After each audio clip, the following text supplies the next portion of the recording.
Hello friends, स्वागत है आपका स्मार्ट नोटिस चैनल में। और आज की सबसे बड़ी खबर निकल के आ रही, लॉकडाउन के बाद राज्य में संक्रमित मरीजों के आंकड़ों में भारी कमी। मुंबई में लगातार कम हो रहे मरीजों की संख्या पर उठे सवाल।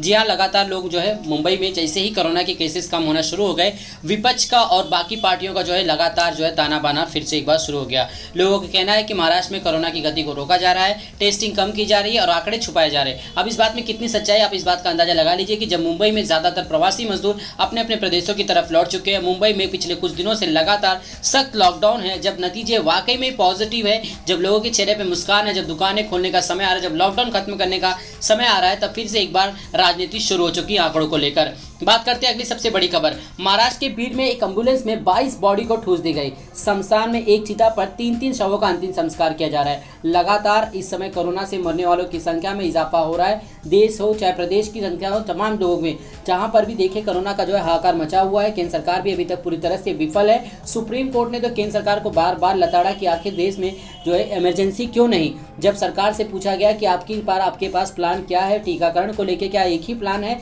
या इसके अलावा भी कोई दूसरा विकल्प है, इन तमाम मुद्दों पर केंद्र सरकार पूरी तरह से विफल होती नजर आए, क्योंकि सुप्रीम कोर्ट को दखल देना पड़ा। सुप्रीम कोर्ट ने यह भी कहा कि वो एक राष्ट्रीय आपदा के लिए मुख्य दर्शक बनकर नहीं रह सकते। उन्होंने साफ साफ सरकार को संकेत दिए और सरकार से कहा है कि आप लिखित में जो है पूरा जवाब दीजिए कि आखिर आपकी प्लानिंग क्या है, कैसे आप टीकाकरण करेंगे और अगर टीकाकरण विफल होता है तो आपका दूसरा प्लान क्या है, क्योंकि देश में लोग ऑक्सीजन की कमी से मर रहे हैं। आखिर कहीं ना कहीं सरकार की बड़ी चूक है। तो मद्रास हाईकोर्ट ने एक बड़ा बयान देते हुए साफ साफ कहा कि चुनाव आयोग पूरी तरह से जिम्मेदार है कोरोना की दूसरी लहर में।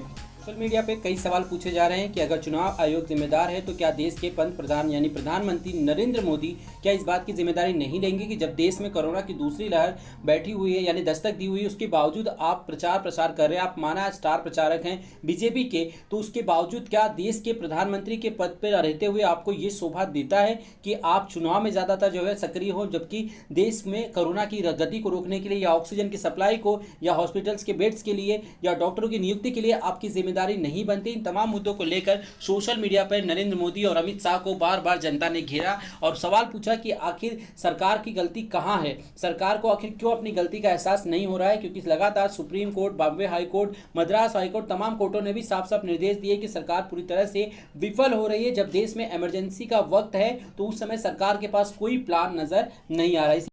स्वास्थ्य मंत्री टोपे ने कहा कि वैक्सीन मिलेगी तभी तो सभी का टीकाकरण हो पाएगा। वैक्सीन निर्माताओं ने नहीं दिया कोई जवाब, यानी अभी भी महाराष्ट्र में जो है सस्पेंस बना हुआ है कि 1 मई से 18 साल के ऊपर के लोगों का वैक्सीकरण हो पाएगा या नहीं। इस बारे में आपकी राय क्या है, कमेंट सेक्शन में अपनी राय जरूर दीजिएगा। धन्यवाद।